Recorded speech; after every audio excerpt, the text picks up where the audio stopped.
رسوله الكريم أما بعد فأعوذ بالله من الشيطان الرجيم بسم الله الرحمن الرحيم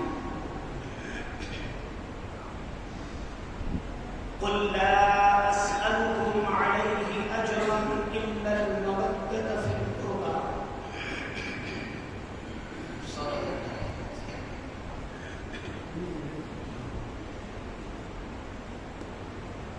حضرات کرام، آج 10 محرم الحرام ہے۔ آج کے دن کو یوم عاشورہ بھی کہا جاتا ہے۔ آج کے دن نواسۂ رسول امام عالی مقام حضرت سیدنا امام حسین رضی اللہ تعالی عنہ کی شہادت کربلا کے اندر واقع ہے۔ 10 محرم الحرام کا جب یہ دن آتا ہے تو ہمارے دلوں کے اندر امام حسین کی یاد تازہ ہو جاتی ہے۔ امام حسین کی قربانی، ان کے رفقا اور ساتھیوں کی قربانی کا منظر سامنے آ جاتا ہے۔ اسی مناسبت سے آج کے دن دنیا میں جگہ جگہ چرچے ہوتے ہیں، جگہ جگہ جلسے ہوتے ہیں حضرت سیدنا امام حسین رضی اللہ تعالی عنہ۔ پروردگار عالم ہمارے آج کے اس جلسے کو بھی اپنے دربار میں قبول فرمائے، اور جہاں جہاں بھی جلسے ہو رہے ہیں تمام جلسوں کو، تمام چیزوں کو اپنی بارگاہ میں قبول فرمائے۔ قرآن مقدس کی جو مبارک اور مقدس آیت میں نے آپ حضرات کے سامنے تلاوت کی، اس کے اندر اللہ تبارک و تعالی حضور نبی کے اکرم صلی اللہ علیہ وسلم سے ارشاد فرما رہا ہے کہ اے حبیب مکرم صلی اللہ علیہ وسلم، آپ لوگوں سے فرما دیجئے، اپنی امت سے کہہ دیجئے کہ میں نے تمہیں جو مذہب اسلام عطا فرمایا، جو دین کی تبلیغ کی، اس تبلیغ کے بدلے، اس دین کے بدلے، اس خدمت کے بدلے میں تم سے کوئی بدلہ نہیں لیتا ہوں، کوئی چیز نہیں لیتا ہوں، بس صرف ایک چیز کا مطالبہ کرتا ہوں، اور وہ یہ ہے کہ تم لوگ میرے گھر والوں سے، میرے اہل بیت سے، میرے رشتہ داروں سے محبت کیا۔ یعنی اے لوگوں، میں نے تمہارے لیے تکلیفیں برداشت کی،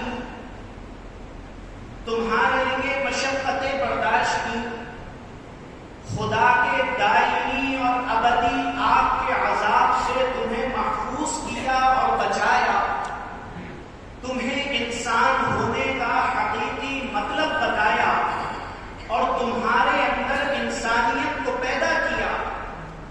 اس کے بدلے، اس خدمت کے بدلے تم سے کچھ نہیں چاہتا ہوں سوائے اس چیز کے کہ میرے گھر والوں سے محبت کرو، یہی میری خدمت کا بدلہ ہو جائے۔ حضور نبی کے اکرم صلی اللہ علیہ وسلم نے احادیث کے اندر اپنے اہل بیت کی، اپنے گھر والوں کی بڑی تعریفات بیان فرمائی۔ حضور کے اہل بیت کے اندر آپ کی ازواج مطہرات، آپ کی بیویاں تو شامل تھیں ہی، لیکن اس کے علاوہ رسول کریم صلی اللہ علیہ وسلم نے حضرت علی، حضرت فاطمہ، حضرت امام حسن اور حسین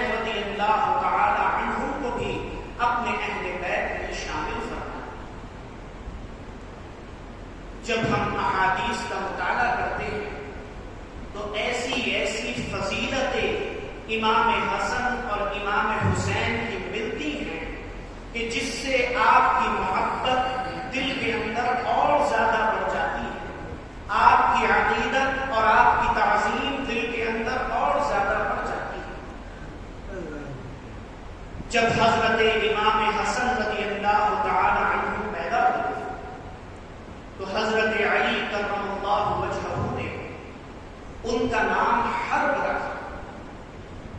حرب کے معنی عربی زبان کے اندر بہادری کے، شجاعت کے اور جنگجو کے آتے ہیں۔ حضرت علی چونکہ خود بہت بہادر شخص تھے، بہت شجاعت مند انسان تھے، تو آپ نے سوچا کہ میں اپنے بیٹے کا بھی نام ایسا رکھوں کہ اگر کل کوئی یہ باطل کے سامنے کھڑا ہو تو اپنا سر نہ جھکائے اور اس باطل کا مقابلہ کر سکے۔ رسول کریم صلی اللہ علیہ وسلم تشریف لائے، فرمایا کہ اے علی، تم نے اپنے بیٹے کا کیا نام رکھا؟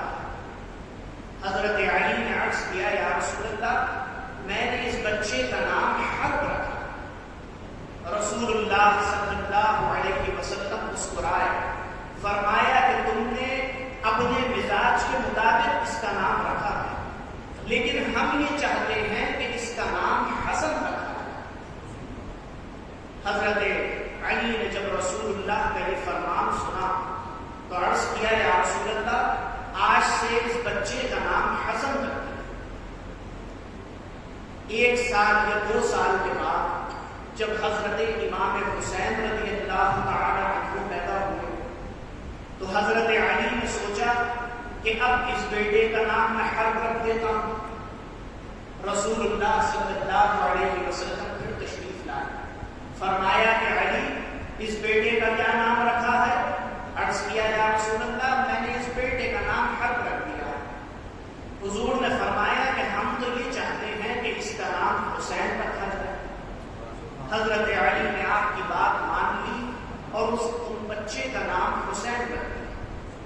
پھر اس کے بعد رسول کریم صلی اللہ علیہ وسلم نے فرمایا کہ علی، یہ حسن اور حسین جو نام رکھے گئے ہیں یہ میں نے نہیں رکھے ہیں، بلکہ اللہ تبارک و تعالی نے ہی میرے نواسوں کے لیے یہ 2 نام منتخب کر دیے۔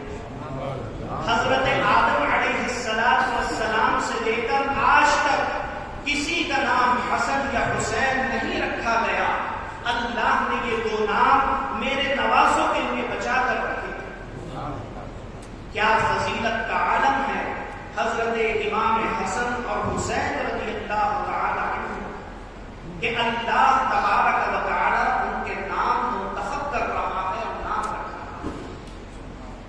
صحابہ کرام رضوان اللہ تعالی علیہم اجمعین نے جب رسول کریم صلی اللہ علیہ وسلم کی یہ محبت دیکھی تو ان کے دل کے اندر بھی اہل بیت اطہار کی محبت، عقیدت اور تعظیم پیدا ہوئی۔ حضرت عمر فاروق رضی اللہ تعالی عنہ کے متعلق آتا ہے کہ ایک دن آپ منبر پر بیٹھے اور حضرت امام حسین رضی اللہ تعالی عنہ کو اپنی گود میں لیا اور تمام لوگوں سے مخاطب ہو کر فرمایا کہ لوگوں، یہ جانتے ہو کہ یہ کون ہستی ہے؟ یہ وہ ہستی ہے کہ جس کے نانا کی وجہ سے ہمارے سروں کے اوپر بال موجود ہیں۔ حضرت عمر نے بال سے مثال اور تشبیہ دی، اس کا مطلب یہ تھا کہ یہ وہ ہستی ہے کہ جن کے نانا کے تصدق اور وسیلے ہمیں دین اسلام ملا ہے، ہمیں نعمت خدا بندی ملی ہے، ہم اچھے اچھے کھانے کھا رہے ہیں، اعلیٰ سے اعلیٰ لباس پہن رہے ہیں، تو اس کی وجہ یہ ہے کہ امام حسین کے نانا کا صدقہ اور وسیلہ ہمیں مل رہا ہے۔ مختلف احادیث کے اندر یا صحابہ کرام کی تاریخ کے اندر ہمیں بے شمار ایسے واقعات ملتے ہیں کہ جس سے اہل بیت اطہار کی تعظیم اور ان کی توقیر ثابت ہوتی ہے۔ جب صحابہ کرام کا یہ عمل دنیا کے اندر پھیلا اور ان کی یہ باتیں پھیلی، تو اس کے بعد جو صوفیاء کرام، علماء کرام، محدثین کرام اس دنیا کے اندر تشریف لائے، ان کا بھی یہ طریقہ رہا کہ اہل بیت اطہار کی محبت کو اول سمجھا کرتے تھے۔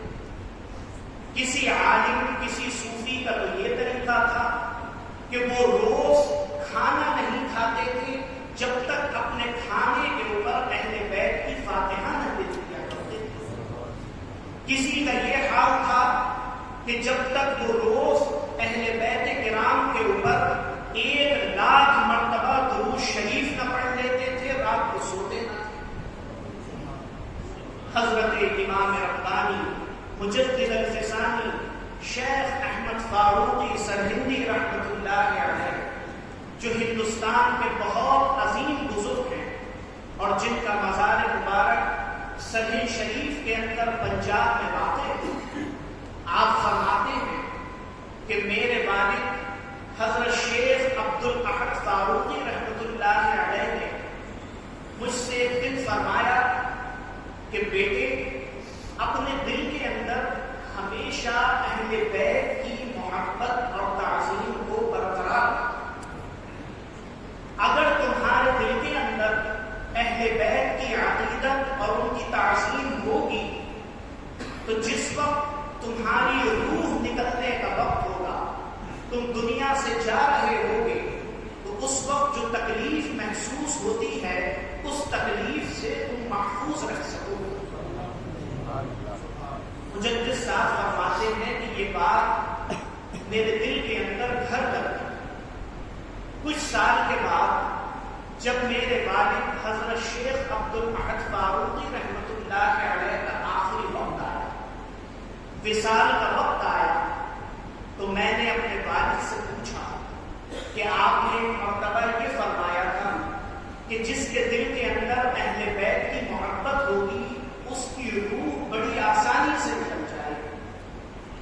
اب میں آپ سے پوچھتا ہوں، آپ کا آخری وقت چل رہا ہے، آپ کیسا محسوس کر رہے ہیں؟ مجدد صاحب فرماتے ہیں کہ میرے والد نے بہت اطمینان کے ساتھ فرمایا کہ الحمدللہ میں اہل بیت کی محبت سے اپنے دل کو بھرا ہوا پا رہا ہوں، اور اس کے ذریعے اور وسیلے میں یہ محسوس کر رہا ہوں کہ میری جو جسم سے روح نکل رہی ہے وہ بہت آسانی سے نکل رہی ہے اور تکلیف محسوس نہیں ہو رہی۔ مجدد صاحب فرماتے ہیں کہ میں نے اپنے والد کا یہ حال خود اپنی آنکھوں سے دیکھا۔ ایک دوسرے عالم دین اور صوفی حضرت شاہ عبدالعزیز محدث دہلوی رحمۃ اللہ علیہ گزرے، جو حضرت شاہ ولی اللہ محدث دہلوی کے بیٹے ہیں اور ہندوستان کے بہت جلیل القدر عالم اور صوفی ہیں۔ اس خاندان کا یہ حال ہے کہ اگر ان کے متعلق یہ کہا جائے کہ اگر ہندوستان کے اندر آج علم دین باقی ہے، مسلمانوں کا تشخص باقی ہے، مدارس قائم ہیں، تو یہ صرف اور صرف اسی خاندان کی محنت کا نتیجہ ہے۔ اس خاندان کے ایک روشن چشم و چراغ حضرت شاہ عبدالعزیز محدث دہلوی، وہ اپنی کتاب فتاوی عزیزیہ کے اندر یہ لکھتے ہیں کہ میرے گھر پر سال میں 2 مجلسیں قائم ہوا کرتی تھی۔ ایک مجلس تو 12 ربیع الاول کو قائم ہوتی تھی کہ جس میں رسول کریم صلی اللہ علیہ وسلم کا ذکر ہوتا تھا، قرآن کریم پڑھے جاتے تھے، درود مبارک کے چرچے کیے جاتے تھے، رسول اللہ کی سیرت بیان کی جاتی تھی۔ اور دوسری محفل 10 محرم الحرام کو حضرت سیدنا امام حسین رضی اللہ تعالی عنہ کی منعقد کی جاتی ہے۔ آپ لکھتے ہیں کہ امام حسین کی جو مجلس قائم ہوتی تھی تو میرے گھر پر تقریباً 50,000 افراد اس کے اندر جمع ہوتے تھے اور وہ قرآن کریم کے ختم کیا کرتے تھے، درود مبارک کے چرچے کیا کرتے تھے، اور پھر آخر میں امام حسین اور ان کے ساتھیوں کا تذکرہ کیا جاتا تھا، فرماتے ہیں کہ جس وقت امام حسین کا ذکر ہوتا تھا تو میری آنکھوں سے آنسو جاری ہو جاتے تھے اور جسم کے اوپر لرزہ طاری ہو جایا کرتا تھا۔ یہ علماء کرام اور محدثین کرام کی محبت کا حال ہے۔ حضرات صحابہ کرام سے لے کر آج تک بحمد اللہ تعالی اہل سنت والجماعت علماء کا یہ عمل رہا کہ حضرت امام حسین رضی اللہ تعالی عنہ کی محفلیں منعقد کرتے ہیں، ان کے تذکرے کرتے ہیں۔ اس کا مقصد یہ ہوتا ہے کہ ہماری بھی قربت ہو جائے امام حسین سے، اور جب امام حسین سے ہماری قربت ہو جائے گی تو رسول اللہ سے قربت ہو جائے گی، اور رسول اللہ سے قربت ہو گئی تو دنیا اور آخرت میں دونوں میں کامیابی حاصل ہو جائے گی۔ اسی لیے ہمارے اور آپ کے اوپر یہ ضروری ہے کہ ہم حضرت امام حسین رضی اللہ تعالی عنہ کی محبت، آپ کی عقیدت اور آپ کی تعظیم کو اپنے دل کے اندر باقی رکھیں۔ حضرات صحابہ کرام اور اہل بیت اطہار سے محبت کیوں کی جاتی ہے؟ اس کی کیا وجہ ہے؟ ذہن کے اندر ایک سوال پیدا ہوتا ہے کہ اس کی کیا بنیاد ہے؟ تو اس کے دو جواب ہو سکتے ہیں۔ ایک جواب تو یہ ہے کہ حضرت امام حسین سے، اہل بیت سے محبت اس لیے کی جاتی ہے کہ آپ رسول اللہ صلی اللہ علیہ وسلم کا خون ہے، ان کا خاندان ہے، حضور کی نسبت کی وجہ سے آپ سے محبت کی جاتی ہے۔ اور دوسری وجہ آپ سے محبت کی یہ ہے کہ اگر ہمارے پاس رسول اللہ صلی اللہ علیہ وسلم کے جسم کی کوئی چیز ہمیں مل جائے، آپ کے جسم مبارک کا کوئی بال ہمیں مل جائے، آپ کا کوئی کرتا یا صافہ ہمیں مل جائے، آپ کی نعلین پاک اور جوتیاں ہمیں مل جائیں، تو ہم اس کو سینے سے لگا کر رکھیں گے، اس کو سر سے لگا کر رکھیں گے۔ یہ تو ان چیزوں کی عقیدت اور محبت کا حال ہے جو بے جان ہے، لیکن صرف نسبت کی وجہ سے ہم ان کا احترام کریں گے۔ تو سوچئے وہ ہستی جو جاندار ہیں، جو رسول اللہ کی گود میں کھیلے ہوئے ہیں، رسول اللہ جن سے اپنے پیار اور محبت کا اظہار فرما رہے ہیں، تو جب اللہ کے رسول ان سے محبت کا اظہار فرما رہے ہیں تو پھر ہم اور آپ کون ہوتے ہیں جو ان سے بغض رکھیں؟ ہمارے اوپر جو بدرجہ اولا لازمی ہو جاتا ہے کہ ہم ان ہستیوں سے محبت کریں اور ان کی تعظیم کریں۔ حضرت سیدنا امام حسین رضی اللہ تعالی عنہ نے کربلا کے میدان میں جو ہمیں سبق دیا ہے، اس سبق کو سمجھنے کی اور اس فلسفے کو سمجھنے کی آج ضرورت ہے۔ حضرت امام حسین نے ہمیں یہ سبق دیا کہ ظاہری طور پر کبھی کبھی انسان کو شکست ہو جاتی ہے، ظاہری طور پر کبھی انسان ہار جاتا ہے، لیکن کبھی کبھی وہ ہار کر بھی جیت جاتا ہے۔ اور جو ظاہری طور پر کبھی جیت جاتا ہے وہ ظاہر میں تو جیت جاتا ہے لیکن حقیقت میں ہار جاتا ہے۔ امام حسین کربلا کے میدان میں ظاہری طور پر تو شکست ہو گئی، لیکن آج تک امام حسین کا نام زندہ ہے۔ لاکھوں کروڑوں مسلمان ہیں کہ جو اپنے بچوں کا نام حسن رکھ رہے ہیں، حسین رکھ رہے ہیں، صرف اس نسبت کی وجہ سے کہ ان کو بھی نسبت حاصل ہو جائے امام حسین سے۔ یزید کا نام مٹ گیا، اس کے اعمال مٹ گئے۔ آج کتنے مسلمان ہیں، کوئی بھی گناہگار سے گناہگار مسلمان بھی اپنے بچے کا نام یزید نہیں رکھتا۔ امام حسین نے ہمیں یہ سبق دیا کہ ہم حق اور انصاف کے لیے ہمیشہ لڑتے رہیں اور عدل و انصاف کے دامن کو قائم رکھیں۔ یقیناً ایک نہ ایک دن اللہ تعالیٰ ہمیں ضرور کامیابی عطا فرمائے گا۔ مسلمان ہی نہیں، غیر مسلمین نے بھی اس بات کو تسلیم کر لیا کہ امام عالی مقام سیدنا امام حسین رضی اللہ تعالی عنہ جیسی شخصیت کوئی اور نہ گزری ہے اور نہ آئندہ کبھی گزر سکتی ہے۔ کتنا اچھا قطعہ کہا ہے جوش علی آبادی نے، وہ کہتے ہیں کیا صرف مسلمان کے پیارے ہیں حسین؟ کیا صرف مسلمان کے پیارے ہیں حسین؟ چرخ نوع بشر کے تارے ہیں حسین۔ انسان کو بیدار تو ہو لینے دو، انسان کو بیدار تو ہو لینے دو، ہر قوم پکارے گی ہمارے ہیں حسین۔ کتابیں پڑھتے چلے جائیے، مسلمانوں کی کتابیں ہوں، غیر مسلمین کی کتابیں ہوں۔ ایک بہت بڑا انگریز مورخ اپنی کتاب میں لکھتا ہے کہ ہمیں افسوس ہے کہ امام حسین جیسی شخصیت مسلمانوں کو ملتی۔ وہ لکھتا ہے کہ اگر امام حسین ہمیں مل جاتے تو ان کی شہادت کو مثال بنا کر ہم پوری دنیا کے اندر اپنی عیسائیت کو فروغ دیتے اور ترویج کرتے اور دنیا کو دکھاتے کہ دیکھو حقیقی مذہب ہمارا عیسائی مذہب ہے کہ جس کے ماننے والوں نے اپنی جانوں کو قربان کر دیا۔ لیکن افسوس یہ ہوتا ہے کہ یہ مبارک ہستی مسلمانوں کو مل گئی اور اسلام کا نام ان کی وجہ سے ہمیشہ ہمیشہ کے لیے زندہ۔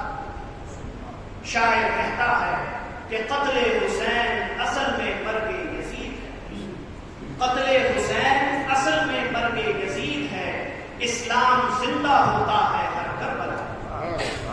اللہ تبارک و تعالی سے دعا ہے کہ وہ ہم سب لوگوں کو حضرت امام حسین رضی اللہ تعالی عنہ سے محبت کرنے والا بنائے، آپ کی نظر عنایت ہمارے اوپر فرمائے، اور کربلا کے میدان سے جو آپ نے ہمیں سبق دیا ہے اس سبق کے مطابق ہمیں اپنی زندگی گزارنے کی توفیق عطا فرمائے۔ آمین۔